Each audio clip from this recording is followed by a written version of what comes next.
Yeah, she put an absolutely massive play to start the game. She gets rid of the save line. One hit KO. Hey everybody, welcome back.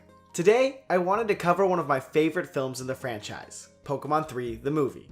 While I was researching information for this video, I actually came across a lot of stuff that was incredibly interesting.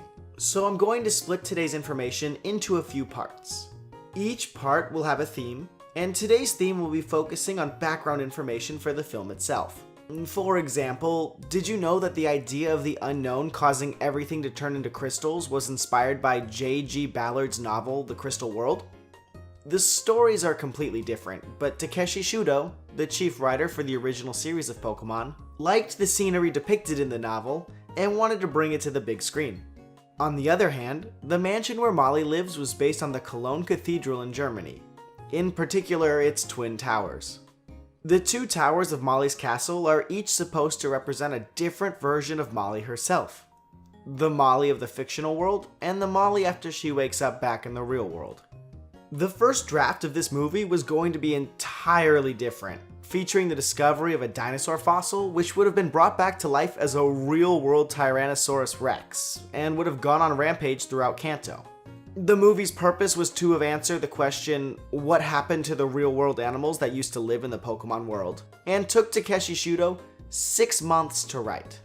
It ended up being rejected by the producers as being too risky of a subject to explore, however, and that's how we got the Entei version that we have today.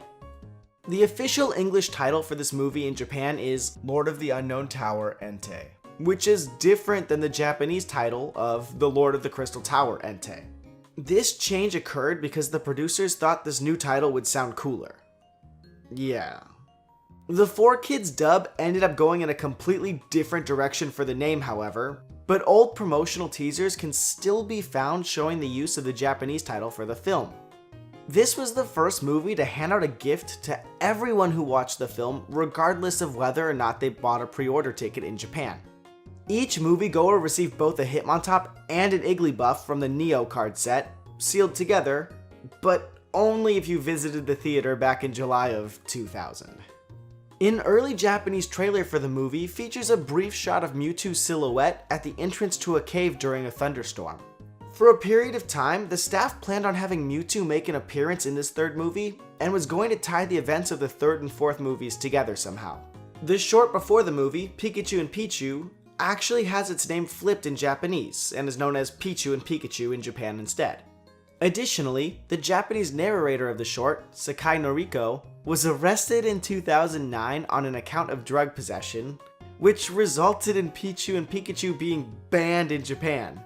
No, seriously, it's just completely vanished. Outside of any media before 2009, of course. But, fun fact, when referring to this Pikachu short, and the two that came before it, the production staff for the movies usually refer to them as the Tug of War trilogy, since all three films feature scenes of Pokemon pulling on ropes for one reason or another. And, saving the best for last, all 26 Unown in the film were made to have their own unique cries. Yep, they're all different from one another. Thanks so much for watching, everybody. I hope you enjoyed. I hope you learned something new. If you did, leave me a like or a comment.